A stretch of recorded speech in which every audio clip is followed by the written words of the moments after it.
Hoy día vamos a tratar de avanzar. Bueno, este tema lo vamos a avanzar rapidingo porque es muy sencillo, pero el otro tema, que es uropatía obstructiva, me interesa que vayamos despacio y ese tema lo vamos a abarcar en dos clases, la mitad de esta clase y una clase que tocaría el día martes. Entonces, ganemos tiempo y vamos comenzando. En cuanto a los exámenes de gabinete, jóvenes, cuando en la urología tenemos alguna patología, por decirles un cólico renal, entonces exige una serie de estudios complementarios para un diagnóstico. Uno de los estudios complementarios necesarios para un cólico renal o para una evaluación de alguna patología urológica es la placa simple de abdomen sin medio de contraste antero-posterior que abarque desde las últimas costillas hasta la sínfisis del pubis. Ustedes ponen últimas costillas a sínfisis del pubis. ¿Por qué?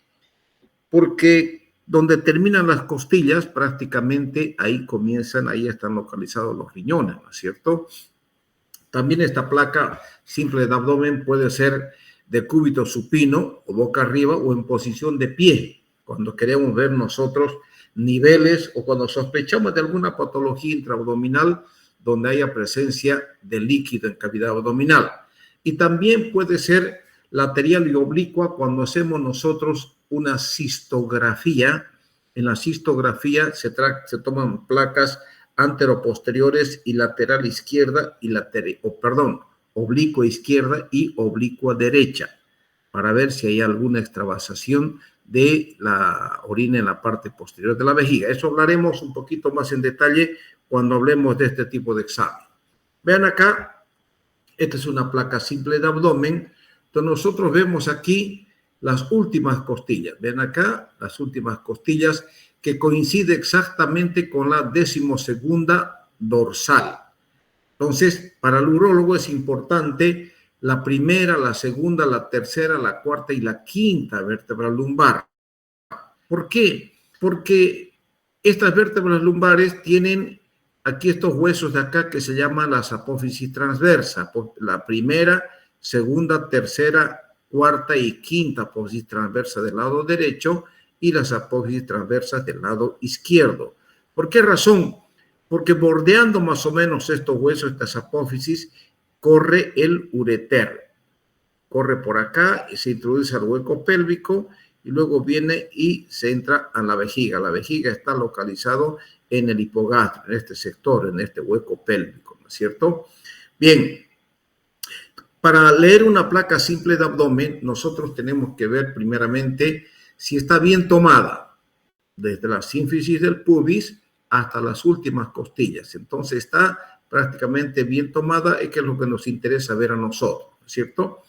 Tenemos que ver las partes óseas y las partes blandas. Las partes óseas, nosotros tenemos que evaluar las costillas si no hay algún cuerpo extraño, si no hay alguna fractura anterior. Lo mismo en la columna, si la columna presenta escoliosis o no presenta escoliosis, si hay picos de loro o no hay picos de loro, si hay cuerpos extraños por alguna cirugía de la columna vertebral, donde pongan clavos, donde pongan algunos alambres, en fin, nosotros tenemos que describir, ¿no es cierto?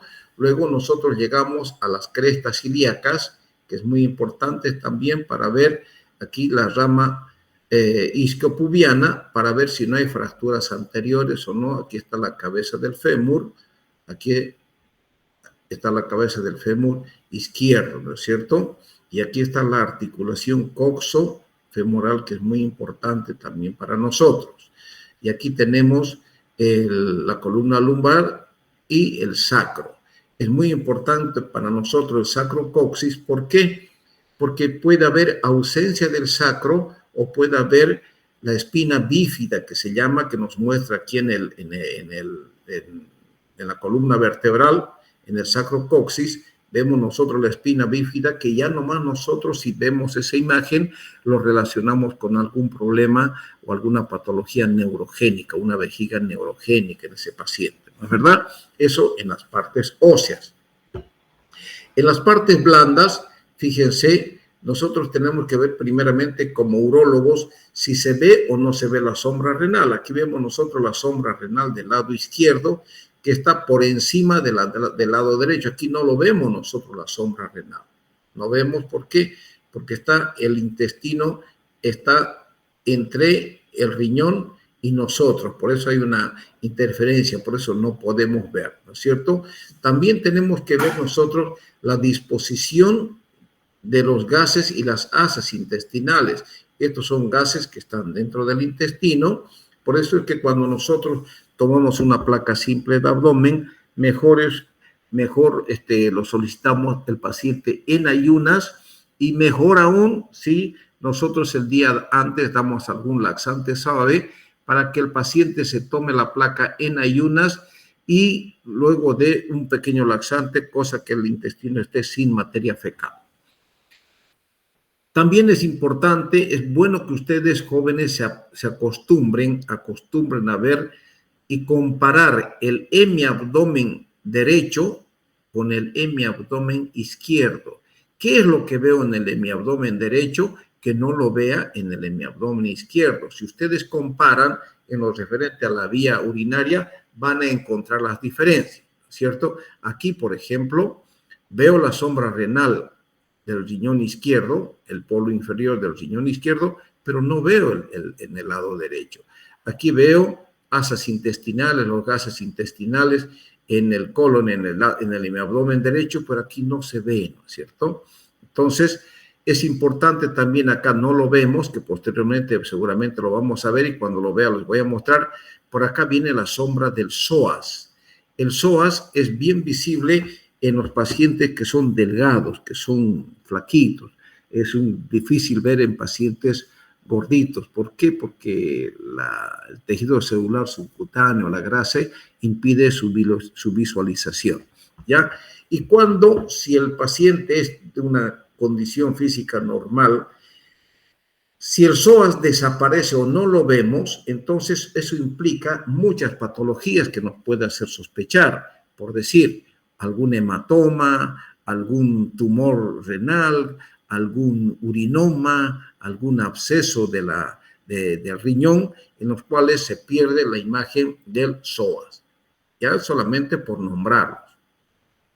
Aquí en el hueco pélvico está localizada la vejiga, entonces se ve claramente la sombra vesical en algunas placas. Aquí no se ve muy bien porque el paciente debe ser más gordito, ¿no es cierto? Se ve, aquí debería estar localizada la vejiga. Bien, dicho esto, nosotros jóvenes, cuando veamos alguna imagen cálcica o algún cálculo, vamos a describir. ¿Qué es la urografía excretora?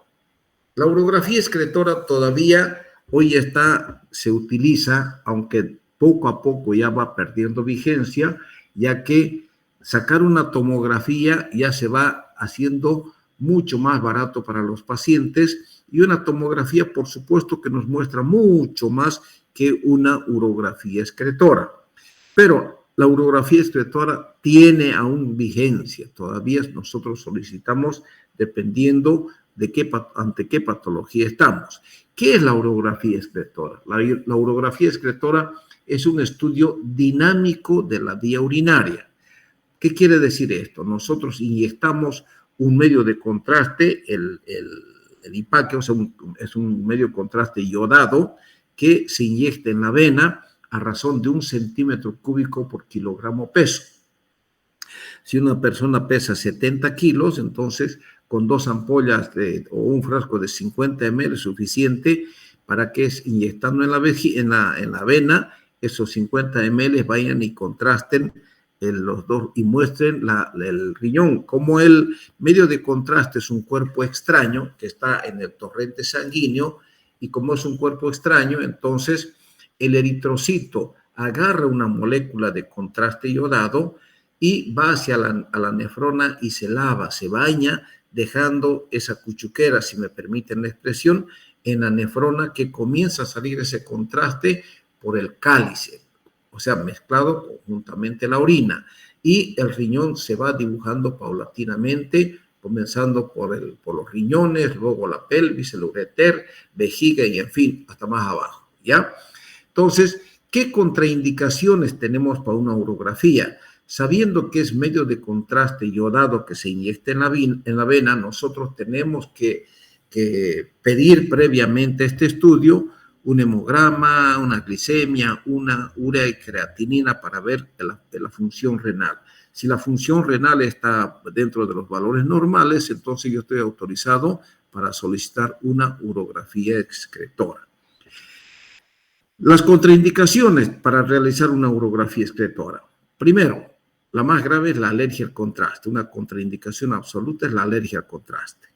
Segundo, otra indicación de la administración de contraste es el embarazo. Una mujer embarazada no puede realizarse una radiografía contrastada. No pueden, es un crimen, jóvenes, que ustedes cometen con la criatura que está en el vientre materno. Luego, una insuficiencia cardíaca severa. No pueden ustedes también hacer una urografía. Otra contraindicación, la obesidad. Hay pacientes de 200 kilos, no van a inyectar ustedes si es 1 centímetro cúbico por kilogramo peso, no van a inyectar, imagínense, 200 centímetros cúbicos para el gordito, ¿no? Pues lo van a matar, ¿no es cierto?, con tanto contraste en su torrente circulatorio. Ustedes no pueden inyectar este medio de contraste. En la miastenia gravis también está contraindicado. Entonces ya les he dado una serie de patologías por las cuales no puede o no debe inyectarse el medio de contraste para este estudio. Les decía que es un estudio dinámico de la vía urinaria. ¿Por qué? Porque el contraste se va eliminando paulatinamente a través de la vía excretora y se va dibujando completamente el riñón, la pelvis, los ureteres. Vamos a ver más adelante cómo es la imagen de la urografía excretora. Fíjense, esta es una imagen de una urografía. Se inyecta el medio de contraste y se ve dibujado todo el riñón izquierdo. Estos son los cálices, el infundíbulo, y aquí está la pelvis renal. ¿Entienden? Este es el uréter. El uréter, y lógicamente aquí abajo está la vejiga. Pero fíjense, aquí hay una imagen, parece que es una ptosis renal con múltiples cálculos dentro del riñón derecho, ¿no es cierto? Entonces, eso nos haría sospechar. Entonces decimos es una urografía excretora donde se ve dilatación. Normalmente no debe verse este cáliz, este infundíbulo dilatado, no debe verse así. Entonces, aquí hay una hidronefrosis del riñón izquierdo, y aquí no se ve parénquima renal, entonces se llama exclusión renal derecha. El riñón está, pero no contrasta. Eso se llama exclusión renal. Y otra cosa que llama la atención, fíjense, el paciente está con una escoliosis hacia el lado izquierdo, ¿no es verdad? Fíjense, la columna está medio torcida, medio inclinada hacia con la curvatura para el lado contrario. ¿Qué es la pielografía ascendente o pielografía descendente? La pielografía, también llamada urografía, cuando es descendente se llama urografía. ¿Por qué? Porque el medio de contraste está descendiendo, ¿no es cierto? Pero también en algunas situaciones puede ser pielografía ascendente. ¿Cuándo es pielografía ascendente?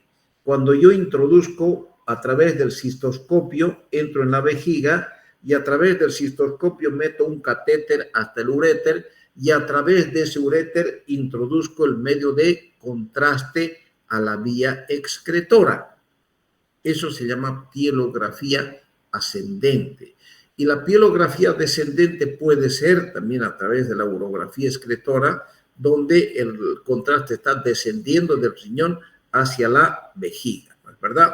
Para que esto sea posible, tendremos que administrar un contraste visible a los rayos X a través de una vena. ¿Cómo se hace la urografía? Primeramente hay que pedir una placa simple de abdomen desde la sínfisis pubiana hasta las últimas costillas para ver si la placa está bien centrada. Segundo, se inyecta el medio de contraste y se van tomando placas radiográficas a los 5 minutos, a los 10 minutos, a los 15 minutos, a los 20, a los 30 y luego pasa a los 60 y puede ser a los 120, a las 24 y puede ser a las 48 horas también, cuando son imágenes tardías para ver si ese riñón funciona o no funciona. Para eso son las imágenes tardías. Hoy en día prácticamente también estamos dejando de pedir imágenes tardías en la urografía excretora. ¿Por qué? Porque ya existe un radiorenograma que nos mide la función renal por separado, que eso vamos a hablar de aquí a poquito. Vean acá, jóvenes, aquí está el riñón izquierdo y aquí está el riñón derecho. Vean acá, la pelvis está dilatada y el ureter también. Aquí hay una pelvis que está un poquito dilatada. Este es el ureter izquierdo. Y vean acá, se colocó el cistoscopio y este es un catéter que está entrando hasta más o menos hasta este nivel entre el contraste y a través de este catéter ureteral inyecto medio de contraste hacia arriba, mando hacia arriba y acá también fíjense, aquí está la punta del catéter. Introduzco el medio de contraste e inyecto hasta aquí arriba para que posteriormente el medio de contraste por peristalsis vaya bajando, vaya eliminando hasta que se dibuje la vejiga y hasta que salga hacia afuera. Eso se llama pielografía ascendente. Fíjense bien, tomen en cuenta. En la pielografía ascendente, mis queridos amigos, yo no estoy inyectando en la vena, estoy introduciendo directamente en la vía excretora. Entonces, si un paciente está con insuficiencia renal, que es una contraindicación, ¿por qué? Porque el contraste iodado es nefrotóxico. Nefrotóxico. Si alguien de ustedes tiene una creatinina de 4 y yo le inyecto medio de contraste a la vena, prácticamente le estoy complicando y puedo despacharla y sacarlo de esta vida y mandarlo al otro mundo. ¿Me entiende? Porque es nefrotóxico. Por eso es que otra de las contraindicaciones es la insuficiencia renal. No se debe hacer estudios contrastados en la insuficiencia renal. Me refiero no introducir medio de contraste en la vena. Pero si yo tengo un paciente con insuficiencia renal de 5 y sospecho de un cuadro obstructivo, los dos riñones están dilatados. Los dos riñones están dilatados, el paciente tiene 5 de creatinina. Yo quiero saber por qué está dilatado. Entonces, coloco los catéteres y puedo introducir medio de contraste acá. Introduzco el contraste al riñón y esto va a caer por gravedad y va a salir hacia afuera. Entonces, se puede hacer una pielografía ascendente en un paciente con insuficiencia renal, se puede. Se puede hacer una pielografía ascendente, este estudio, en un paciente con alergia al contraste. Se puede. ¿Por qué? Porque toda la superficie del riñón, desde el cáliz hasta la punta de la uretra, está recubierta por fibra lisa. Fibra lisa, lo que quiere decir que es impermeable, si me permiten la expresión. No entra al torrente circulatorio.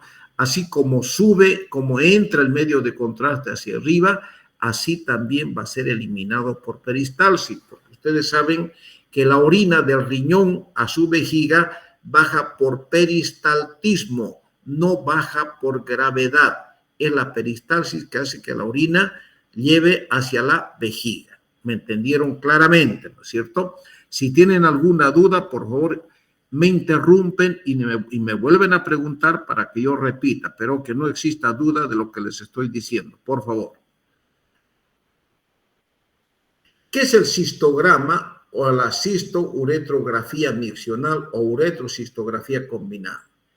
El cistograma es un estudio de rayos X de la vejiga urinaria, que está ubicada en la pelvis inferior. La cistografía nos muestra la ubicación de la vejiga y las patologías que pueda tener esa vejiga. Y principalmente la cistografía se utiliza o se realiza para el diagnóstico del reflujo vesicoureteral. Reflujo quiere decir que cuando ustedes van a orinar, la orina vuelve hacia el riñón. ¿Me entienden? Normalmente cuando ustedes orinan, contraen la vejiga, se abre el cuello de la vejiga y su contenido se va para afuera. Pero por algunas patologías que ya veremos a continuación, la orina retorna hacia los riñones, se llama reflujo vesicoureteral, causándonos insuficiencia renal o nos puede llevar a una insuficiencia renal y muerte del paciente. Y luego hablaremos en qué situaciones se puede dar este reflujo con hidronefrosis. Usualmente la vejiga no aparece bien en las radiografías convencionales. Este examen se llena la vejiga con un medio de contraste para obtener mejores imágenes. ¿Qué quiere decir esto? Cuando yo quiero hacer una cistografía para evaluar algún reflujo vesicoureteral o alguna pérdida o alguna ruptura de vejiga, entonces yo introduzco una sonda vesical hacia la vejiga y a través de esa sonda diluyo una ampolla de urografina en unos 200 cc de suero fisiológico y a través de la sonda voy introduciendo paulatinamente en la vejiga. Entonces, se toma una placa simple de abdomen AP, o sea, posterior anterior, donde voy a ver la vejiga con contraste. Pero al ver de frente con contraste no me va a permitir ver la parte posterior, ¿no es cierto? Vean acá. Ya aquí se introdujo medio de contraste a la vejiga y estoy viendo acá la vejiga llena de contraste. Pero no estoy viendo, imagínense que esté rota la vejiga, una perforación en la parte posterior de la vejiga. No voy a poder ver. Entonces, para eso se le hace colocar el pie derecho detrás de la rodilla izquierda y uno va de este lado, toma la imagen oblicua para ver la parte posterior de este sector de la vejiga. Cuando quiero ver la parte posterior de la vejiga, entonces hago lo contrario. El pie izquierdo coloco detrás de la rodilla derecha, automáticamente el cuerpo se pone un poquito lateral y el rayos X viene de este sector para ver la parte posterior de la vejiga si no hay alguna extravasación del medio de contraste. Por eso se llama imagen oblicua, se llama cistografía miccional y retrógrada. O sea, ¿por qué? Porque he inyectado el contraste a través de una sonda vesical.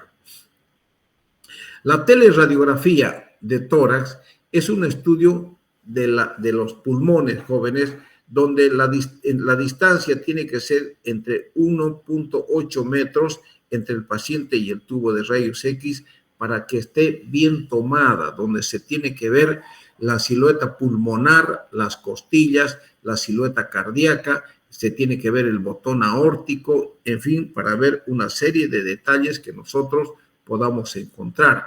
Alguna patología, si hay nódulos cancerosos, hay ver si en la tuberculosis vemos nosotros las cavernas que presentan, si hay alguna lesión en las costillas, hay que ver la base pulmonar, si no hay borramiento del ángulo costo diafragmático en este sector, para ver si no hay patología neumónica, o sea, en neumonía hay borramiento de los ángulos costovertebrales del pulmón. Entonces se borra este ángulo costovertebral y nos hace sospechar de algún foco neumónico, tanto en el lado derecho como en el lado izquierdo. ¿Qué es la arteriografía renal selectiva? Cuando nosotros, hoy en día prácticamente ya se está haciendo menos. Antes nosotros realizábamos frecuentemente este estudio cuando hicimos trasplantes durante 10 años y 8 meses y nosotros pedíamos este estudio al radiólogo intervencionista, donde él a través de un catéter por la ilíaca, coloca la ilíaca el catéter y con ese catéter se va hasta la aorta abdominal, y por la aorta abdominal el catéter sigue subiendo y saca una radiografía de la aorta. Cuando es una radiografía de la aorta, se llama aortograma. Entonces, cuando yo quiero ver cómo es la disposición de las arterias renales, entonces el catéter introduzco, a ver si veo, aquí está. Vean acá, el catéter está acá y yo mando medio de contraste aquí a la aorta y se llama aortograma. Pero yo quiero ver qué pasa con el riñón del lado izquierdo. Entonces yo agarro el catéter voy y me entro a la arteria renal izquierda y a través de este catéter mando medio de contraste para que se me dibuje todo el árbol arterial en este riñón. Se llama arteriografía renal selectiva para ver cuántas arterias renales existen, cómo son las ramificaciones de la arteria, a qué nivel se presenta, si hay algún pequeño aneurisma de la arteria renal, de una de las ramas, o no hay. Entonces, la arteriografía renal selectiva nos muestra cualquier patología que puede existir dentro del riñón. Es una imagen radiológica que se realiza a través de la arteria renal que nos muestra alguna patología de las ramas de la arteria renal, ¿cierto? Y la tomografía axial computarizada, el ultrasonido, la ecografía y la resonancia magnética. La tomografía axial computarizada hoy en día se utiliza, se usa y se abusa, jóvenes, ¿me entienden? ¿Por qué razón? Porque una tomografía significa una irradiación para cualquier paciente. Yo veo que toman tomografías hasta 2 por día, una tomografía de pulmón, una tomografía de abdomen, una tomografía de cerebro. No puede, lo están irradiando, lo están quemando a su paciente. Y hay que pedir con bastante criterio los estudios que tienen que ser solicitados, ¿no es cierto? ¿Por qué?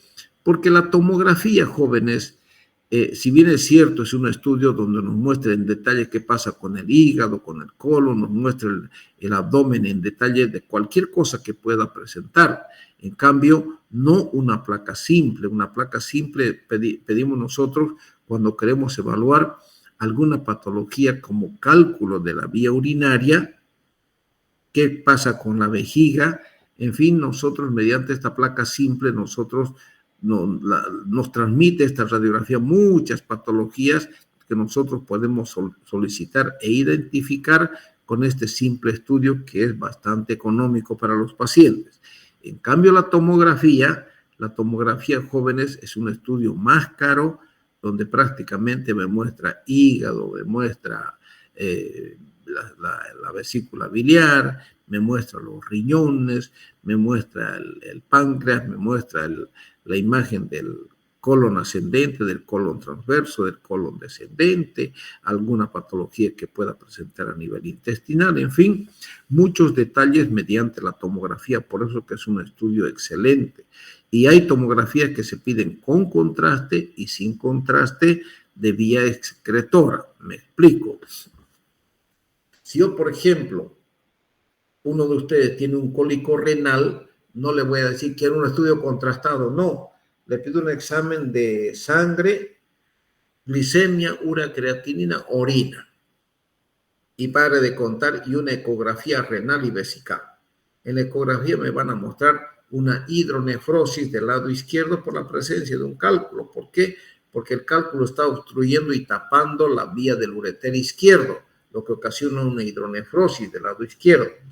Entonces yo ya sé que está dilatado por un cuadro obstructivo, pero la ecografía me ve solamente y me ve en detalle y claramente lo que pasa con el riñón y lo que pasa con la vejiga. No me va a mostrar, no me ve lo que ocurre con el uréter. Entonces, como un estudio complementario, yo pido una placa simple de abdomen para que me muestre la imagen cálcica a qué altura está localizada, ¿no es cierto? Entonces, o bien puedo pedir una tomografía, que es un estudio mucho más en detalle que muestra el parénquima renal, me muestra el tamaño de la pelvis, me muestra el tamaño y el grosor del ureter, para ver qué grado de hidronefrosis. Me muestra prácticamente todo, con más detalle la tomografía. Pero les reitero que no hay que pensar en pedir tomografías de entrada por lo oneroso que significa para un paciente con un cólico renal. Ustedes con una placa simple de abdomen, que vale creo que 80 bolivianos, la ecografía les vale 20 o 25, son 100 bolivianos, el examen de orina les sale 20 pesos. En fin, imagínense lo barato que cuesta diagnosticar un cólico renal. Ahora, si ustedes se van a pedir una tomografía con contraste, ya prácticamente están entrando en otro ámbito económico sin respaldo o sin criterio para pedir un estudio mucho más complejo innecesariamente. Ustedes tienen que tener el criterio de manejar los estudios complementarios. ¿Por qué? Porque no pueden abusar. Ahora, lógicamente, cuando sea necesario, ustedes tienen que pedir. ¿Por qué? Porque se trata de la vida de sus pacientes, ¿no es cierto? Pero no voy a estar pidiendo, si pido una tomografía sin contraste, al rato otra tomografía con contraste, una tomografía sin contraste de vías urinarias, a los 2-3 días, no, mejor con contraste, o una tomografía con contraste. No, hay que hacer una buena ecografía, una buena placa simple, para después solicitar el estudio, ya sea contrastado o sea sin contraste, para llegar a un diagnóstico puntual y no estar en dudas y haciéndole una serie de radiación al paciente por no saber manejar un estudio complementario. El ultrasonido, la ecografía, jóvenes, desde que se utilizó en urología, prácticamente la ecografía me muestra en detalle toda patología que pueda haber el riñón. Por ejemplo, una hidronefrosis. Cuando hay un cólico renal, el uretero obstruye el ureter, se dilata por encima y eso la ecografía me muestra. Cálculo renal me muestra. Tumor del riñón me muestra. El tamaño del riñón me muestra. Algún cálculo a nivel de la pelvis renal me va a mostrar. Tosis renal me muestra dónde está localizado. Si hay alguna patología a nivel de la pelvis renal, me muestra. Entonces la ecografía me muestra muchas patologías cuando está bien hecho. A nivel de la vejiga, me muestra la capacidad de la vejiga, el grosor de las paredes, si hay presencia de divertículos, si hay presencia de estrías, si hay presencia de celdas vesicales. Entonces, jóvenes, hasta ver si hay presencia de tumores vesicales, me muestra el tamaño de la próstata, me muestra el residuo postmiccional, presencia de litiasis, todo eso la ecografía me lo va a mostrar en detalle. Y no es caro. Entonces, ustedes antes de pedir urotomografías o tomografías, pidan una ecografía, una radiografía simple de abdomen y un examen de orina. Con eso prácticamente ustedes ya sospechan de alguna patología. ¿Por qué? Porque los laboratorios, cuando hay una impresión diagnóstica certera, está gritándole a uno el diagnóstico del paciente, ¿cierto? Y la resonancia magnética,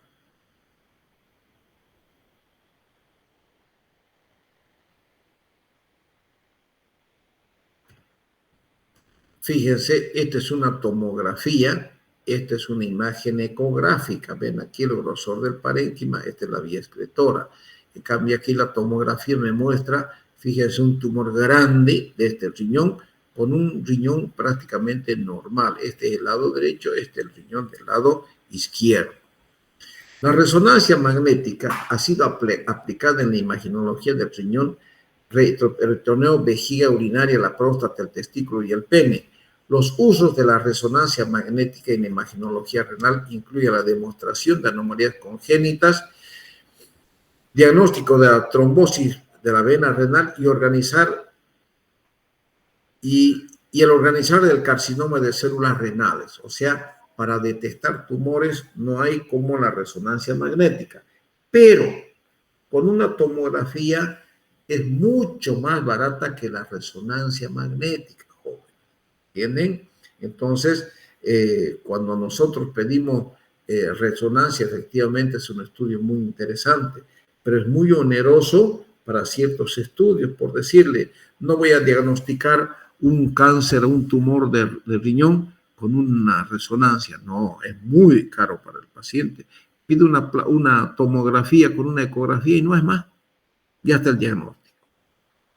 ¿Y cuánto cuesta una tomografía? Ahora está alrededor de los 300 bolivianos.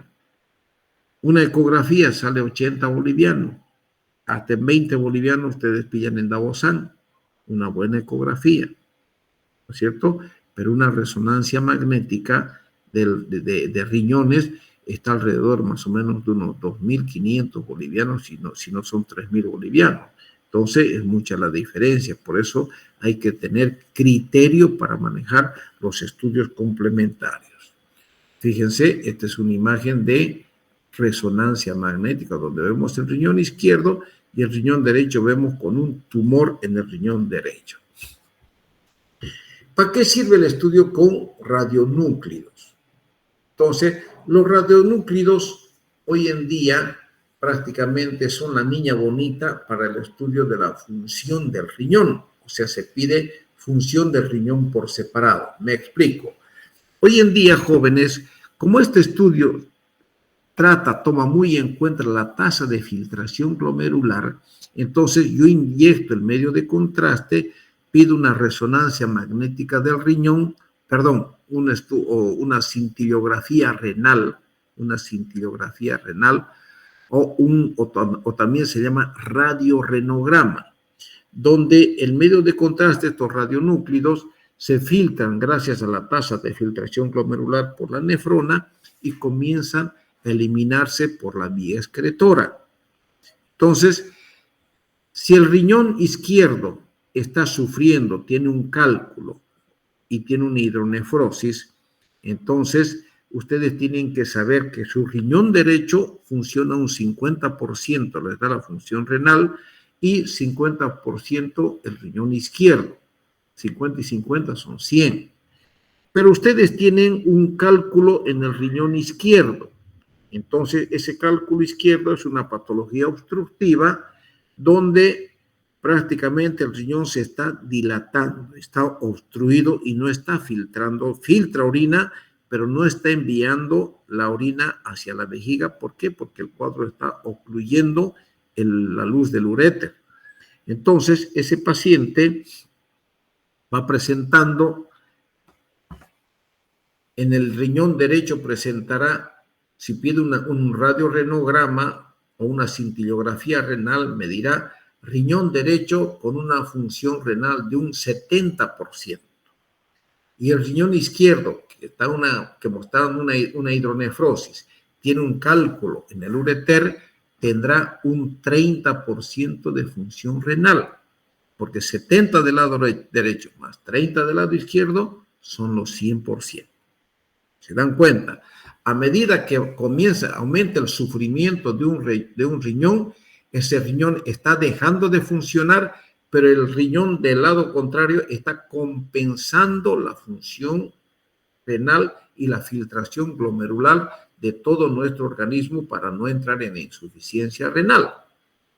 Lo que quiere decir que si uno de los riñones de ustedes tiene un cálculo ureteral en este momento, obstruye el conducto ureteral, yo lo veo de unos 5 días con una hidronefrosis grado 3, es un cálculo grande que tapó el uréter, entonces ese sufrimiento, ese riñón riñón izquierdo con ese cálculo, con una hidronefrosis grado 3, ese riñón está sufriendo. Si ustedes solamente tuviesen un solo riñón, ese izquierdo, ya estarían con insuficiencia renal. Pero como tienen 2 riñones, entonces Diosito Santo ha hecho que el riñón derecho compense el sufrimiento del riñón izquierdo.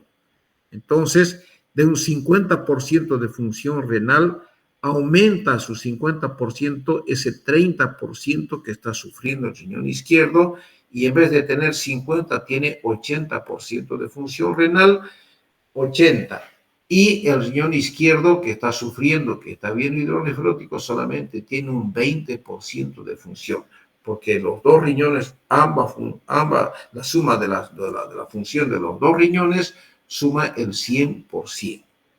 ¿Para qué? Para que ese cristiano produzca eritropoyetina en forma normal, la urea y la creatinina permanezcan en niveles normales, el equilibrio ácido-base se mantenga en niveles normales, la producción de eritropoyetina para estimular la médula ósea roja se mantenga en niveles normales y la diuresis de ese riñón se mantenga en una cantidad constante de 1,5 litros en las 24 horas. O sea, la suma de las dos excreciones urinarias tiene que sumar 1,5 litros, ¿no es cierto? Entonces, si el riñón derecho está eliminando 1,300 de orina, el lado izquierdo va a eliminar solamente 200 centímetros cúbicos, que sumado 1,300 del derecho más 200 del izquierdo, son los 1,500, ¿no es cierto? Entonces, más o menos así funciona. Entonces, espero que me hayan entendido. Ahorita vamos a volver a repetir. Las biopsias, jóvenes, la biopsia de riñón nosotros la realizamos, los urólogos, siempre tratamos de hacer una biopsia a cielo abierto. Cuando el nefrólogo nos pide una biopsia renal, cuando sospecha de alguna glomerulopatía. Nunca, jamás se debe hacer biopsia ante la sospecha de un cáncer renal. Nunca se debe hacer biopsia ante la sospecha de un cáncer de testículo. Nunca, pero nunca, jamás, jóvenes. ¿Entienden? Pero sí pueden sacar una biopsia cuando sospechan de un cáncer de pene. Eso vamos a ir hablando en detalle paulatinamente, ¿ya? ¿Y cómo se realiza la biopsia? Nosotros los urólogos generalmente hacemos la biopsia a cielo abierto, quiere decir que hacemos una pequeña incisión en la fosa lumbar del lado izquierdo, si quiero sacar biopsia del lado izquierdo, entonces abro la región lumbar y me encuentro con el ángulo costodiafragmático del lado izquierdo, costolumbar, como quieran, y en ese vacío yo abro y me encuentro con el riñón. Entonces, funciono con la aguja del riñón, saco la muestra y doy un punto en X. Así hacemos los urólogos. Los nefrólogos son más arronjados y esos agarran mediante la ecografía, le perforan o puncionan la fosa lumbar donde está el riñón izquierdo con una aguja, puncionan el riñón, sacan el pedazo de riñón y sacan su aguja para posteriormente evaluar algún sangrado, algún problema que pueda presentar ese paciente. Entonces los nefrólogos son mucho más arrojados que los urólogos. Los urólogos somos un poquito más temerosos. Vean acá, así se pone la anestesia local para hacer la punción. ¿Y cómo yo sé que estoy en el riñón? Imagínense, yo quiero hacer la biopsia a Luis, al joven que me colabora. Le hago echar decúbito ventral quiere decir de barriga, mirando para abajo, y coloco debajo de su abdomen una almohada, transversalmente. Una almohada donde prácticamente esa almohada me va a comprimir el abdomen y me va a empujar el riñón hacia atrás, ¿no es cierto? Hacia el retroperitoneo. Entonces, si ustedes agarran su dedo pulgar izquierdo y vulgarmente decimos se sunchan, os quieren introducir ahí en la fosa lumbar, hay un vacío, hay un ángulo donde el dedo se entra. Entonces, ahí se coloca esta anestesia y ustedes introducen una aguja de anestesia raquídea que tiene su mandril. Ustedes colocan la aguja, el paciente está en decúbito ventral con las nalgas para arriba y la cara para abajo, ¿no es cierto? Y con la almohada cruzándole el abdomen. Entonces, de esa manera empuja su riñón. Cuando el paciente, ustedes puncionan el abdomen, el retroperitoneo acá, ustedes puncionan con la aguja de Raki y fíjense, esta es una aguja puede ser una aguja de Raki. Puncionan y ustedes creen que han llegado al riñón. ¿Cómo saben que está en el riñón?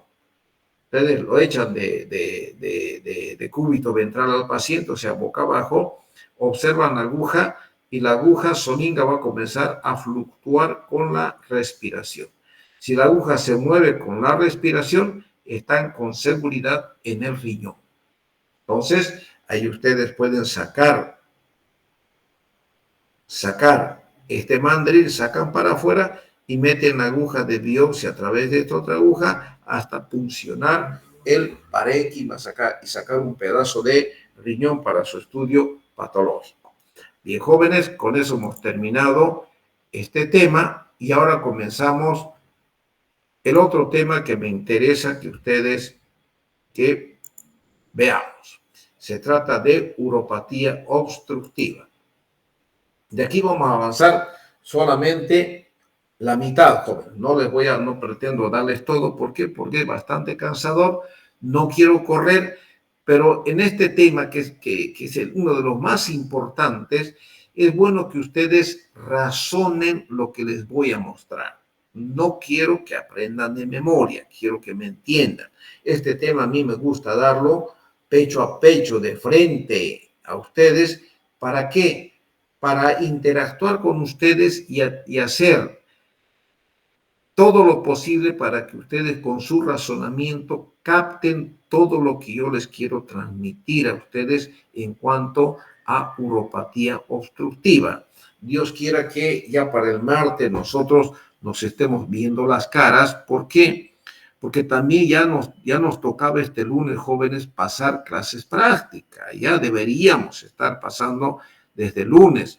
Pero como hay un problema, siempre existen problemas entre ustedes que unos tienen clases, se les cruza con una materia. Por ejemplo, nosotros vamos a dividir, no podemos nosotros pasar con más de 10 alumnos por grupo. No se debe pasar ni se puede. Entonces, supongamos que sean 90 alumnos. Lo que yo no quiero es imponerles a ustedes. Yo quiero que charlen entre ustedes y de acuerdo a su horario, porque algunos están en el semestre correcto, otros están repitiendo, a otros se les cruza una materia con otra. Mi intención es no perjudicar a ninguno de ustedes. Yo quiero darles la oportunidad a ustedes y para eso, Luis, que me está ayudando, yo necesitaría alguna otra señorita o algún otro joven que tenga buena voluntad para que entre los dos me ayuden para comunicarme con todo el grupo. ¿Y a qué me refiero? A que entre ustedes charlen, entre ustedes hablen y cada grupo, por decirles, el grupo A1, o sea, de los 10 primeros de la lista, ese sería el grupo A1, ¿no es cierto? Esos 10 grupos esos 10 alumnos les tocaría la práctica este lunes. Este lunes ya deberían ir ustedes a urología para hacer su clase práctica. Pero a uno o a dos de los 10 alumnos, capaz que se le cruce el horario. Y lo que no quiero es que se convierta en chacota la práctica. A mí no me interesa, jóvenes, que ustedes asistan o no asistan a la clase teórica. Es voluntad propia, personal de ustedes. Pero sí, y la lista, la verdad que ni la controlo. Yo paso las hojas. Uno de ustedes puede poner o presente a 3 de sus compañeros que no han ido, ni estoy ahí, ni me interesa. Pero la clase práctica, la cosa cambia, jóvenes. Ahí ustedes tienen que ser puntuales. A mí me gusta la puntualidad, porque la puntualidad para mí es respeto. Y como no quiero imponerme, decirles, no, los 10 primeros son del grupo A de lunes. A mí qué me importa los que se les choca la materia. Estos 10 primeros me van este lunes y a mí qué me importa. No. Entonces yo quiero darles la oportunidad a ustedes de que entre ustedes, a través de Luis y algún otro compañero, se contacten entre ustedes y entre ustedes charlen, hablen, se organicen y a través de estos dos jóvenes me confeccionen los grupos de práctica. Cada grupo de práctica va a ser cada 15 días. No podemos hacer semanalmente. ¿Por qué? Porque todos los alumnos, o sea, si son 100 alumnos, vamos a dividir 50 una semana y 50 otra semana. 10 el lunes, 10 el martes, 10 el miércoles, jueves y viernes. Hasta el viernes pasamos clases prácticas, no se pasa sábado ni domingo. Y tienen que ser grupos de 10. Tal vez no son 100 alumnos. Entonces, por eso yo quiero darles a ustedes la oportunidad que se organicen entre ustedes, mis queridos jóvenes, charlen, decir, yo no, a ver quién puede cambiarme, yo el día miércoles me toca, pero yo no puedo porque se me choca con farmacología, por decir. Entonces, ya yo también se me choca, yo quiero irme a ese grupo. Charlan entre ustedes, se organizan, todos se hacen su grupo, hablan, se ponen en contacto con Luis o algún otro joven más, y esos dos jóvenes me organizan las listas de quienes van a ir a pasar el día lunes 10, el martes 10, el miércoles 10, jueves 10, viernes 10. La próxima semana, este grupo que hizo esta semana descansa y los que no han hecho práctica comienzan la próxima semana. ¿Me entienden perfectamente, no es cierto? Yo ya quería hacer esto y comenzar las prácticas este lunes, pero va a ser imposible porque ni ustedes se están viendo ni yo les estoy viendo. Entonces, tenemos clases el día martes. Entonces, el día martes ya tendríamos nosotros que ir organizando y ustedes organizarse. Si el lunes ya hay clases, a partir del día lunes ustedes organizarse los grupos de práctica, se ponen en contacto con Luis y algún otro joven voluntario, organizan los grupos y ya sea el martes o el jueves de la próxima semana me entregan los grupos de práctico con los cuales yo voy a trabajar todo este tiempo que me toque estar con ustedes. ¿Me entendieron, jóvenes? Sí, doctor. Bien. Bien, es una manera de descansar un poquito. Vean, jóvenes. ¿Están viendo esta imagen? ¿Ven? Sí, doctor. No les digo uropatía obstructiva. Les estoy mostrando un dibujo. ¿Lo están viendo? Sí, doctor. Ya, muy bien. Entonces, vamos a ver. Yo tenía una hoja mucho más grande y más bonita para mostrarles. Lo que pasa que llegué atrasado porque estaba tomando exámenes de grado y no la encontré. Pero de todas maneras, esto podemos repetir este dibujito en la pizarra si Dios quiere el día martes para recopilar este tema que me interesa. Les reitero, me interesa que lo entiendan, ¿no? Esto no quiero que aprendan de memoria. Entonces, esto lo vamos a volver a repetir en la pizarra, más las imágenes, más lo que ocurre en la vejiga cuando hay una uropatía obstructiva, cuando hay una obstrucción. Fíjense esta imagen donde está mi bolígrafo. Lo están viendo, ¿no es cierto? Esta. ¿Sí? Sí, doctor. Bien. Aquí tenemos los dos riñones, el riñón izquierdo y aquí está el riñón derecho. Aquí está el ureter bonito que trae la orina del riñón izquierdo y aquí el riñón derecho. Aquí está la vejiga y aquí está la uretra por donde sale la orina. Esto es lo normal. ¿Qué ocurre cuando hay una uropatía obstructiva? Nosotros tenemos dos riñones y resulta que a Luis, a nuestro ayudante, le baja un cálculo y queda en tercio inferior de ureter. El ureter se divide en tercio superior, tercio medio y tercio inferior. El cálculo está en tercio inferior, la orina no está pasando a la vejiga, la orina proveniente del riñón izquierdo no pasa a la vejiga y el riñón comienza a dilatarse. Este riñón derecho asume la función del riñón izquierdo que está sufriendo por esta obstrucción para mantener la ureacreatinina dentro de niveles normales y para producción de la hormona eritropoyetina que estimula la médula ósea roja para la producción de eritrocitos y mantener en niveles normales. La diuresis compensa el sufrimiento de y este aumenta la diuresis de este riñón. Primeramente, jóvenes, al comienzo este cálculo me ocasionó un dolor intenso que me hizo llorar.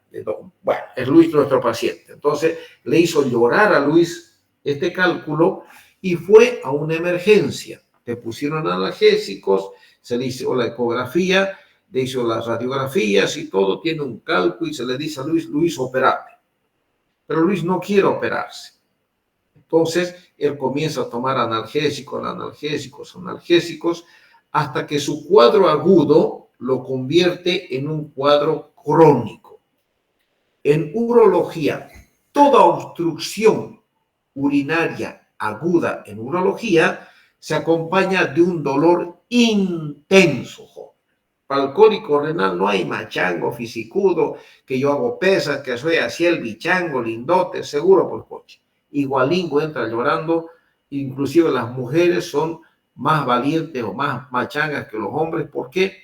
Porque el umbral del dolor es diferente entre la mujer y el hombre, ¿no es cierto? Las mujeres soportan mejor el dolor. Entonces, una vez cronificada esta uropatía obstructiva, esta obstrucción del ureter se cronifica, deja de doler y automáticamente se produce un aumento de presión. Normalmente, jóvenes, la presión dentro de la pelvis renal, aquí donde está la pelvis, la presión es cero. La presión intrarrenal es cero, quiere decir que no hay presión. Pero cuando la orina va bajando a través del ureter hasta la vejiga, nosotros sabemos que baja por peristalsis. Entonces, se contrae el ureter y ocasiona una presión dentro del ureter para que la orina vaya bajando, vaya descendiendo. Pero como no puede pasar la orina hasta la vejiga, la orina va llenándose, y en el momento que la orina llega a la pelvis renal, donde no existe presión, se presenta, recién crea una presión intrarrenal, donde no había ninguna presión era cero, se crea una presión dentro del riñón y esa orina detenida que está en la pelvis comienza a hacer presión en contra del parénquima renal y poco a poco va matando nefronas. Imagínense que ustedes están sentados en nuestra aula y yo estoy parado en la tarima. Entonces yo soy la orina y poco a poco va llenándose la tarima de orina y a la primer fila de estudiantes que está sentado cerca mío, los ahogo y los destruyo. Al destruirlos aumenta la cavidad de la pelvis renal y aumenta mayor presión, porque está presionando la orina en contra de ustedes que están sentados en el aula, que son el parénquima renal, que son las nefronas. Entonces, esa orina, al aumentar la presión, ataca, lo ahoga a la segunda, tercera, cuarta fila y va destruyendo paulatinamente y va matando nefronas, y la hidronefrosis va aumentando hasta que logra destruir completamente el riñón izquierdo, en este caso.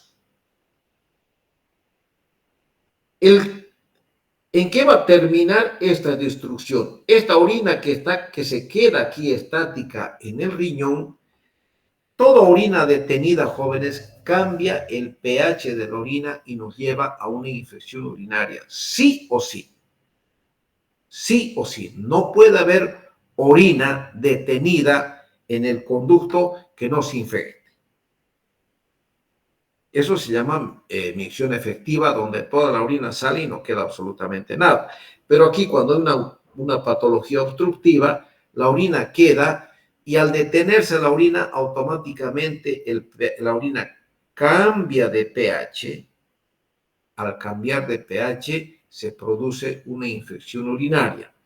Y como esto sigue y la orina está detenida, la orina va hemos dicho que en la orina existe un soluno y existe agua y existe una porción orgánica e inorgánica, ¿no es cierto? Y un 96% de agua. Entonces, el solvente es el agua. El soluto es lo que nada en el agua, que es la parte orgánica e inorgánica. Que es la parte orgánica e inorgánica, está nadando en el agua.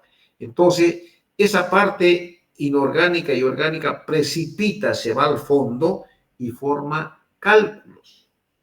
Forma cálculos, ¿por qué? Porque la orina está detenida.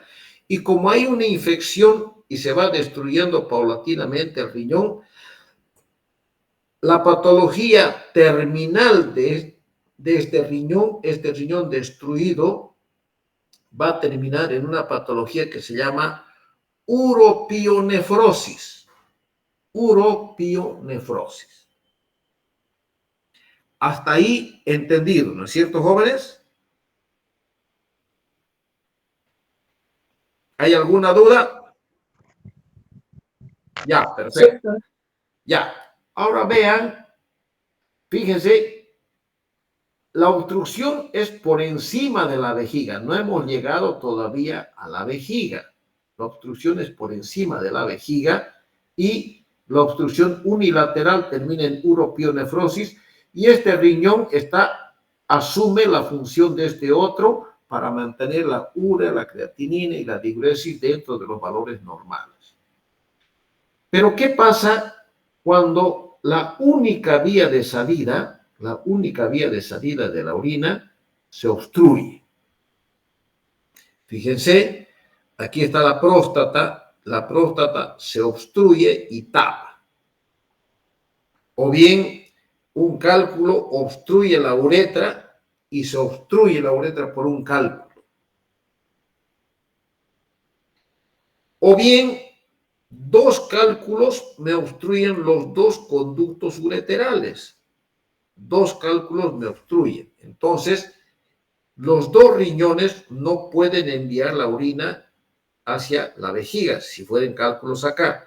O bien, si hay una hipertrofia de la próstata, crece y me obstruye completamente la uretra prostática, o una estenosis de uretra, o unas valvas posteriores en la uretra que se llama, ya les voy a explicar paulatinamente todas estas cosas, pero cualquier patología que obstruya la única vía de salida de la orina, aquí está la vejiga, la vejiga se llena de orina y no puede salir. Entonces, se produce una retención aguda de orina acompañada de un intenso dolor. O bien, en un paciente prostático, la obstrucción es paulatina, de a poco se va tapando, se va obstruyendo la uretra prostática, va dificultando la salida de orina y la orina va quedando paulatinamente más orina en la vejiga y ese paciente comienza a aumentar la frecuencia miccional, se levanta en las noches a orinar, aumenta el residuo postmiccional hasta que llega un momento en que sobra tanto de orina que la orina comienza a refluir hacia el riñón. La orina vuelve hacia arriba.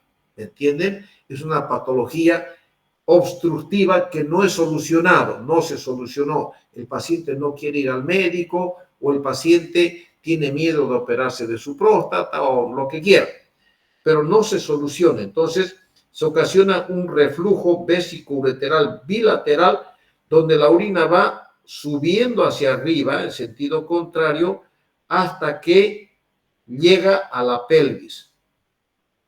Mientras la orina está aquí en el uréter, no se daña absolutamente nada el riñón. ¿Por qué? Porque el reflujo está comenzando paulatinamente a subir hacia el uréter. Hay orina que está bajando y hay orina que está subiendo. Pero como aquí ya la vejiga está repleta y la orina no puede llegar a destino, entonces la orina va aumentando ya con mayor presión para arriba hasta que llega a la pelvis renal, donde, reitero, la presión es 0 y se produce el mismo fenómeno que en este riñón, pero en forma bilateral.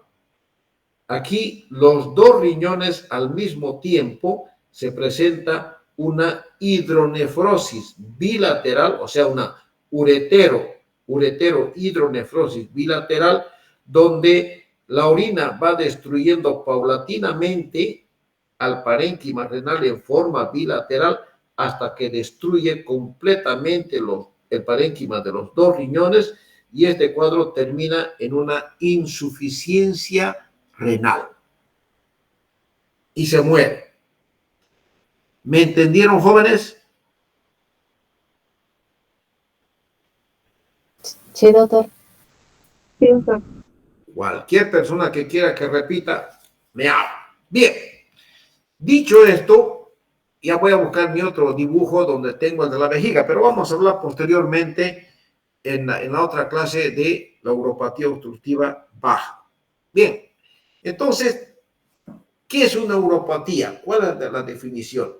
Es la presencia de un obstáculo mecánico o funcional al flujo de la orina. O sea, fíjense, mis queridos jóvenes, la obstrucción, aquí es una obstrucción intrínseca, ¿no es cierto? Por un cálculo. Intrínseca quiere decir que está dentro de la luz del ureter, pero puede haber una obstrucción extrínseca por compresión. O sea, si hay por ejemplo, por decir, un cáncer de testículo con una metástasis en el retroperitoneo o con una hipertrofia ganglionar retroperitoneal. El ganglio crece, se acerca al ureter y lo comprime.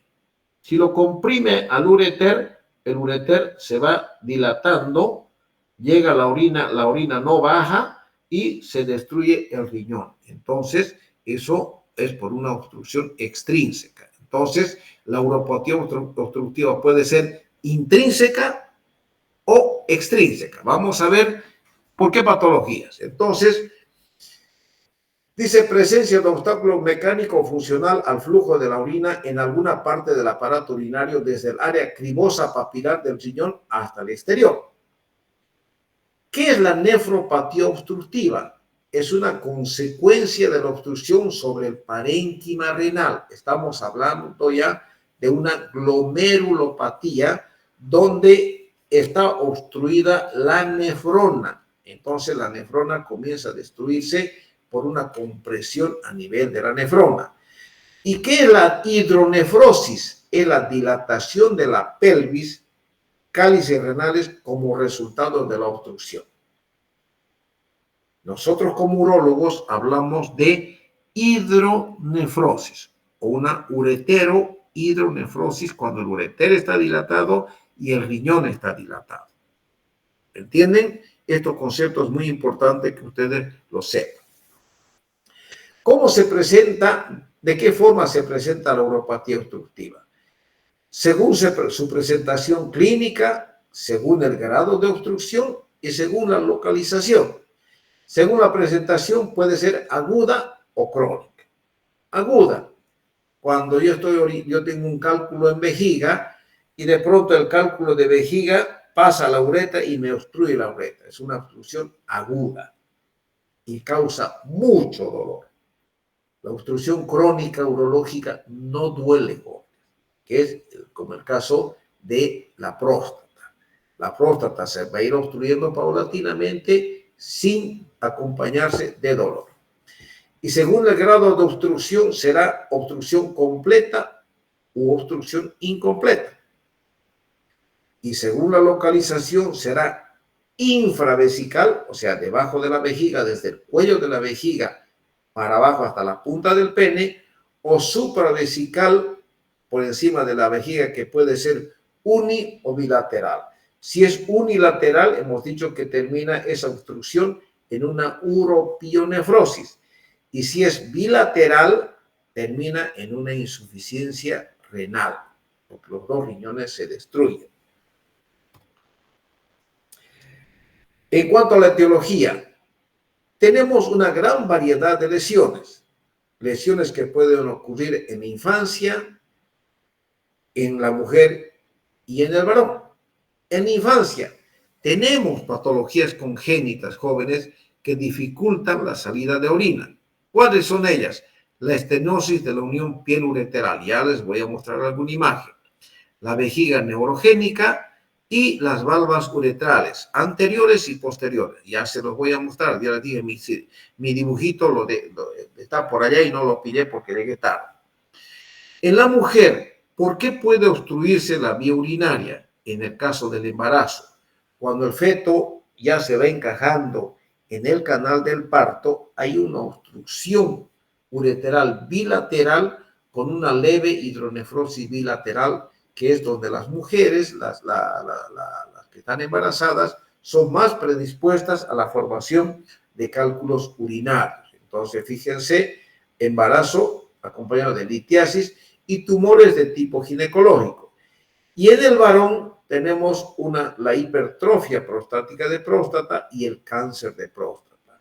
Las litiasis a nivel de la uretra, la vejiga neurogénica y la estenosis de uretra, cuando la uretra es el único conducto de salida de la orina, que es la uretra, es el único conducto, porque el ureter son dos, la uretra es el único camino de salida, se obstruye por un cálculo, por una estenosis de uretra o valvas de uretra posterior, nos ocasiona una obstrucción baja. ¿Cómo es la fisiología de la excreción de orina? ¿Qué pasa en el tracto urinario? Tenemos un sistema tubular y tenemos las fibras musculares lisas con contracción tónica de base y una contracción rítmica en el tiempo. Hemos dicho que la fibra lisa corre o va desde el cáliz hasta la punta del pene.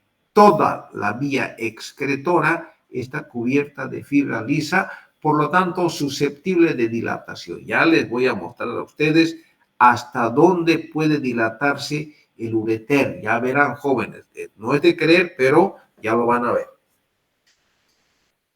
¿Producen presiones hidráulicas y de movimiento? Por supuesto que sí. Hemos dicho que el ureter baja la orina por el ureter donde existe presión. ¿Por qué? Porque existe una peristalsis, una contracción muscular del ureter que hace que se cree una presión intraureteral para que la orina llegue hasta la vejiga. ¿Qué pasa a nivel de los cálices y la pelvis renal? En el cáliz y en la pelvis se manejan, es un sistema de bajas presiones. Estas bajas presiones, donde no existe la presión en la pelvis renal, la presión es cero, esta ausencia de presión preserva el parénquima de altas presiones ureterales. O sea, todo lo que la orina pueda venir hacia el riñón no llega. ¿Por qué? Porque existe la unión piel-ureteral, o sea, de la pelvis con el ureter, que es como un esfínter que impide que la orina entre a la pelvis renal. ¿Cuándo va a entrar a la pelvis renal? Cuando el caudal de orina que está retornando del ureter hacia el riñón supere la presión de bajada de la orina hacia abajo. Entonces la orina comienza a ir hacia arriba, basta que llegue la orina dentro del riñón para que esa presión intrarrenal comprime el parénquima renal y vaya destruyendo paulatinamente el riñón. Aquí está. La unión piel-ureteral se comporta como un esfínter. Impide el reflujo de orina a la pelvis, lo que acabo de decir, ¿cierto? ¿Qué pasa con el ureter? El ureter sirve para el transporte de orina hasta la vejiga por peristaltismo. Coapta sus paredes y propaga el impulso peristáltico y maneja dentro del ureter altas presiones. ¿Qué pasa con la unión uretero-vesical? La unión uretero-vesical es cuando el ureter está entrando hacia la vejiga, es la unión uretero-vesical. Protege al ureter del reflujo de la orina con la micción. El próximo martes yo les voy a indicar cómo es la fisiología de la micción. ¿Qué ocurre? ¿Qué pasa para que la orina no vaya del riñón o de la vejiga hacia los ureteres? ¿Y en qué momento y cuándo ocurre esto? ¿Qué ocurre? ¿Qué pasa con la unión piel-ureteral para que exista el reflujo vesiculoretral? Eso es tema de la próxima clase que vamos a entrar en detalle. Por lo tanto, jóvenes, procuren no faltar. Les invito a que vayan a la clase teórica para que puedan entenderlo. Les reitero, esto quiero que lo entiendan, no quiero que aprendan de memoria. Y si alguien no lo entiende y quiere que le repita, por supuesto, lo voy a repetir. Y si quieren que repita algo la próxima clase, también lo puedo hacer. ¿Ya? Esperen un momentito, están tocando, estoy solito, esperen un rato.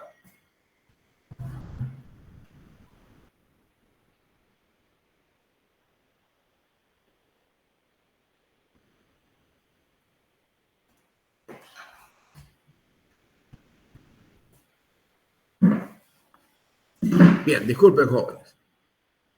¿Qué pasa con la vejiga? La vejiga permite el almacenamiento de orina hasta el momento de la micción. ¿No es cierto? Hemos dicho que la micción es un reflejo voluntario, donde para que exista la micción, como es voluntario, ustedes ahorita pueden estar sentadas en su silla, en su camita, echada en su hamaca, no lo sé, y si tiene alguien ganas de orinar, no se ha levantado porque no terminó el tema y no quieren perderse lo que voy a decir.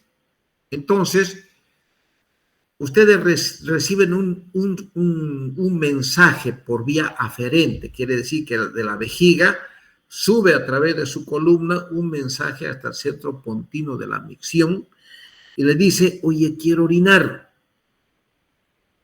Y ustedes le responden, no, espera un rato que termine de hablar este viejo para que después vayamos a orinar. Y ustedes contraen el cuello de la vejiga y retienen la orina. Y ustedes, los varones, también contraen el esfínter externo, que es voluntario, para que no orinen. Por lo tanto, están atajando la orina voluntariamente.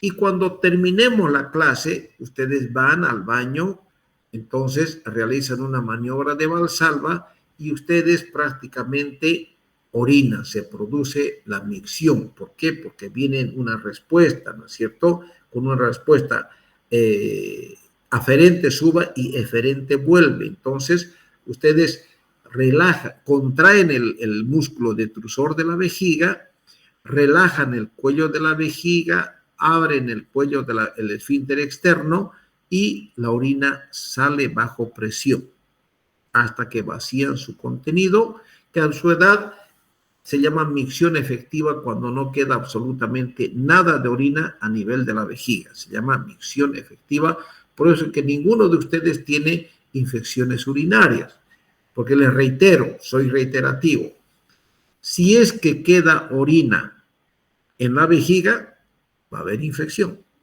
Si es que con cualquier proceso obstructivo no baja la orina del uréter, va a haber infección.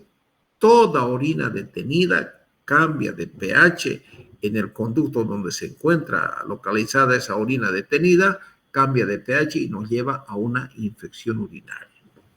¿Ya? Sigamos, jóvenes. ¿Qué es la obstrucción aguda? Les decía, toda obstrucción aguda se acompaña de un dolor intenso. La obstrucción crónica no duele. ¿Qué pasa con las funciones tubulares cuando hay obstrucción aguda? Hay una disminución del tránsito tubular, hay una mayor reabsorción, disminución del volumen urinario, aumento de la osmolaridad y reducción de la concentración de sodio. Eso ocurre en las funciones tubulares cuando hay obstrucción aguda. Cuando ya se cronifica el cuadro, hay una recuperación de la presión ureteral. En las 24 horas, o sea, a las 24 horas, cae la presión ureteral en un 50%. Y en 6 a 8 semanas, donde persiste la presión, la obstrucción, la presión ureteral es de 15 miligramos de mercurio. O sea, a las 6 u 8 semanas o 2 meses, el riñón sigue funcionando, pero ya a muy baja presión. O sea, quiere decir que está sufriendo, pero aún sigue funcionando. ¿Qué pasa? Hay una disminución del flujo sanguíneo renal. Por supuesto que hay una función del flujo sanguíneo. ¿Por qué? Porque está filtrando menos sangre para que haya menos producción de orina, ¿no es cierto? Entonces, hay una contracción de la arteria o de la arteriola aferente que en las 24 horas de producir el cuadro obstructivo reduce un 50%, a los 6 días un 30%, y a las 8 semanas, que son más o menos 2 meses, llega a un 12%. Quiere decir que todavía, aún sufriendo, sigue funcionando. Sigue la obstrucción crónica y nos encontramos con que hay una disminución del flujo sanguíneo renal, hay una reducción del índice de filtración glomerular, hay una disminución de la capacidad de concentración de orina y hay una disminución de la depuración de hidrogeniones, pero sigue funcionando, aún sufriendo, sigue funcionando.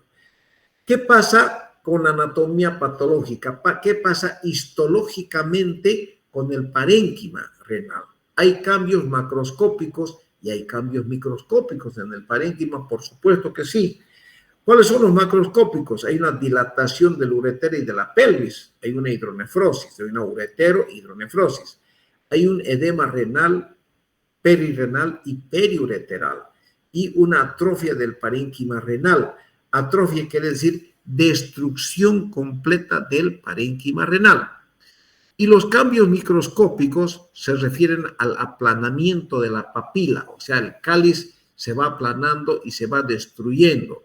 Hay una dilatación y luego atrofia de los túbulos, disminución del espesor medular, cambio del glomérulo y la proteína de Tan-Horsfall situada en el espacio de Bowman, que es patognomónico de una obstrucción. Lo distingue de algunos casos de rechazo con trasplante. ¿Se acuerdan que habíamos hablado con ustedes que la proteína de Tan-Horsfall es la que se presenta, es como una mucosa, una mucosidad que se presenta en el tracto urinario inferior, tanto en las mujeres como en el hombre? Es como un pegamento, como un moco que está en la vía, en el sector inferior de la vía urinaria, que hace que las bacterias que puedan estar subiendo, que quieran entrar a la vía urinaria, se peguen a esta proteína de Tan-Horsfall y se peguen y mueran. Es un mecanismo de defensa natural de nuestra vía urinaria contra la agresión de las bacterias. Fíjense esta imagen, es una destrucción completa del riñón. Hay una uretero, está dilatado todo el ureter, la pelvis está dilatada, fíjense aquí, no existe parénquima, se destruyó completamente el parénquima. Esto es una uretero-hidronefrosis.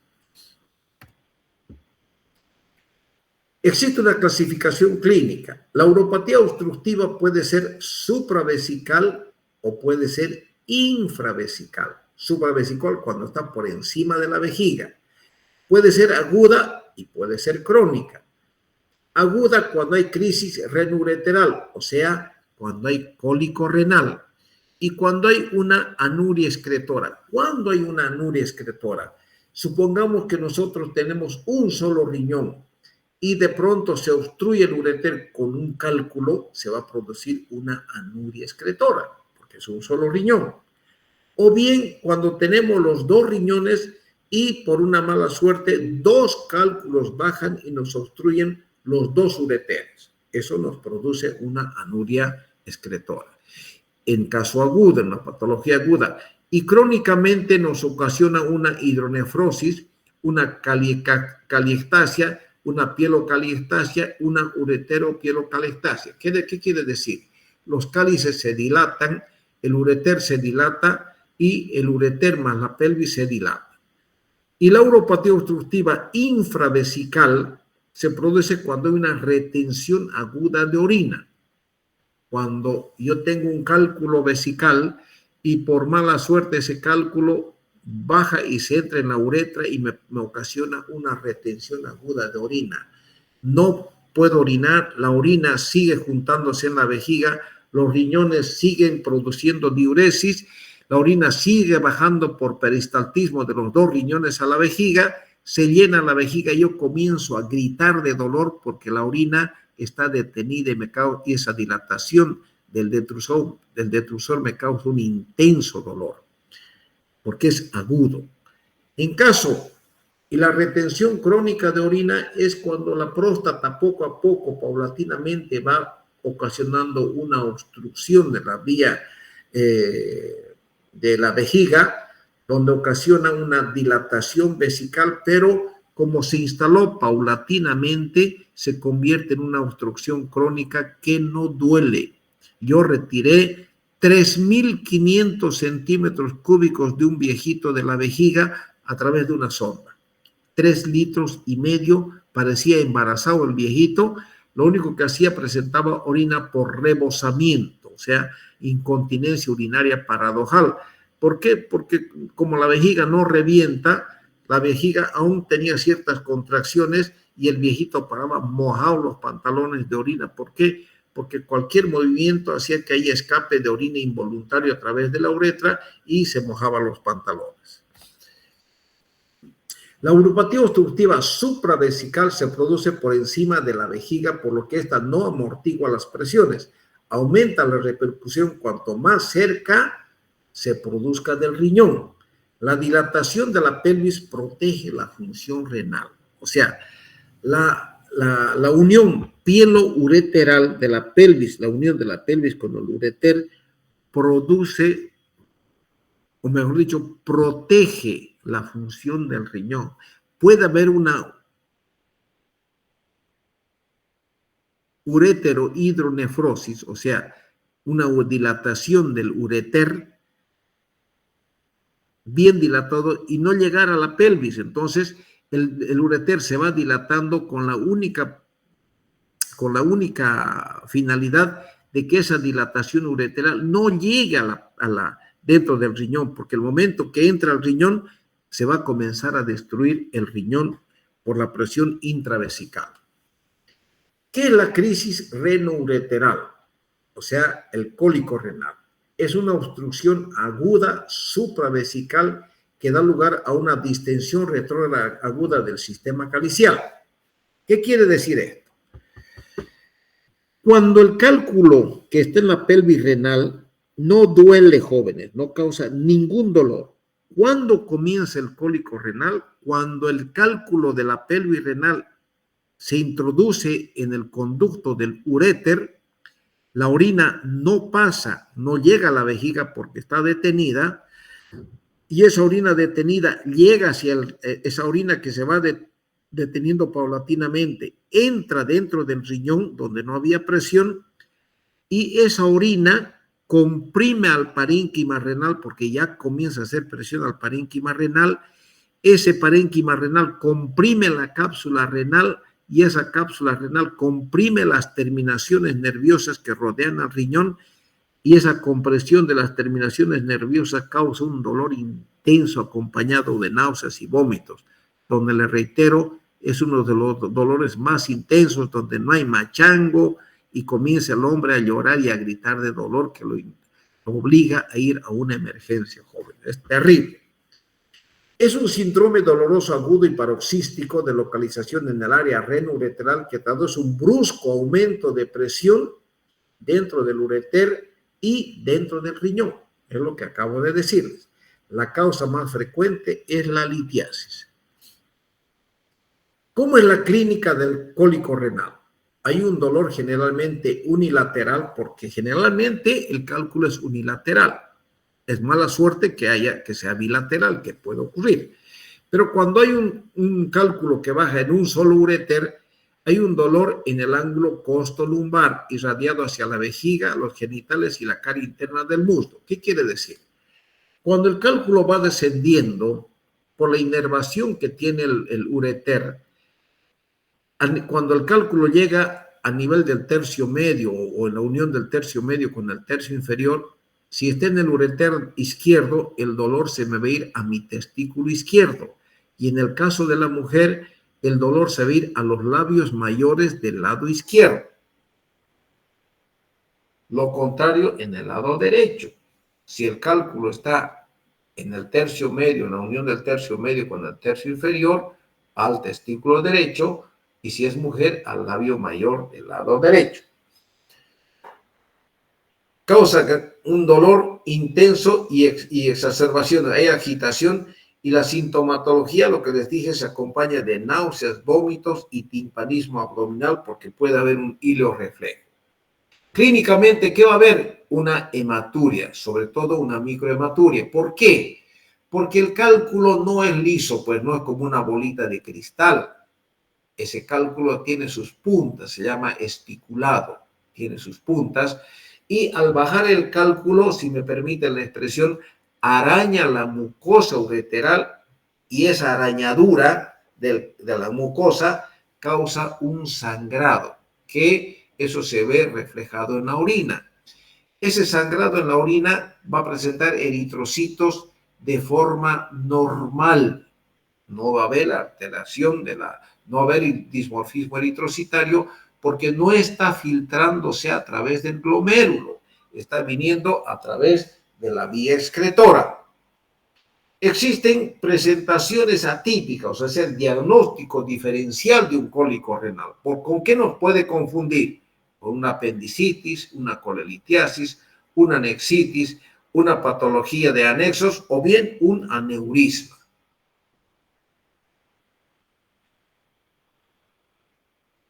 Ya vamos a terminar.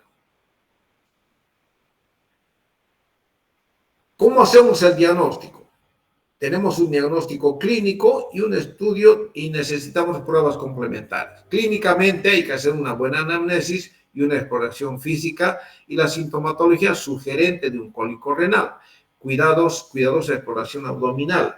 Si es un cólico renal, un cálculo que está en el riñón izquierdo, yo haré una puñopercusión en el riñón izquierdo o un signo de Giordano, ¿no es cierto? Si le doy un golpe en la fosa lumbar, ese paciente va a saltar hasta el techo de dolor. Me indica que el problema está en ese sector.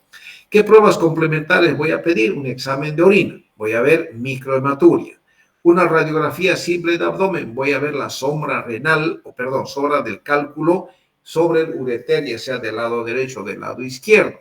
Si es cálculo radiopaco, porque hay cálculos radiopacos donde se ve en una placa simple de abdomen, y hay cálculos de radiolúcidos que no se ven en la placa simple, como son los de cálculo de ácido úrico y de santina, eso no se ve.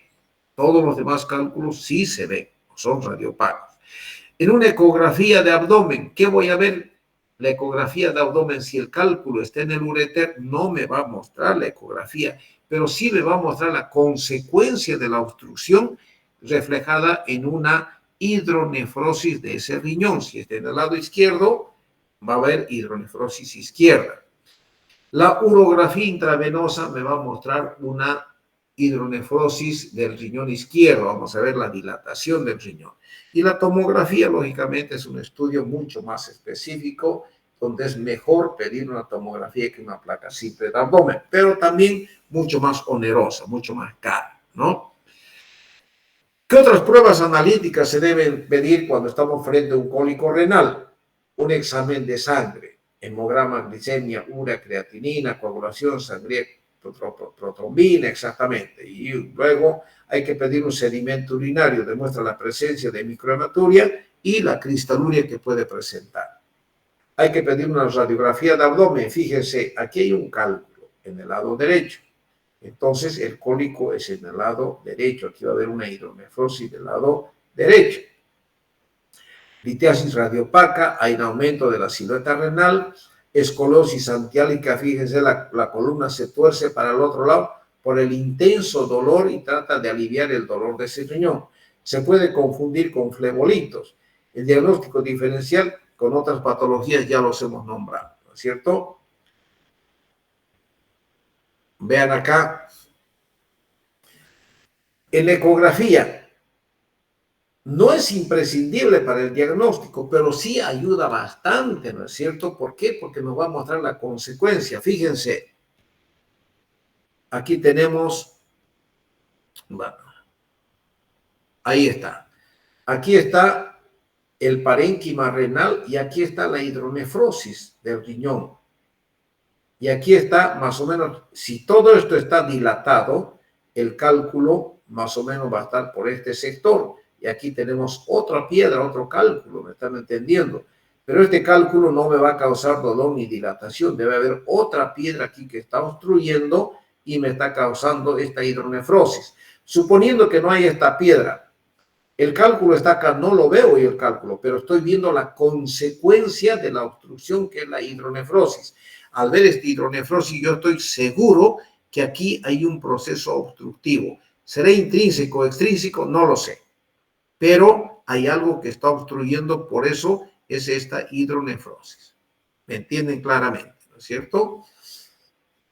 Complementa todo el cólico renal una radiografía simple de abdomen, donde vamos a ver la litiasis en el ureter, el diagnóstico diferencial de la litiasis con otras patologías.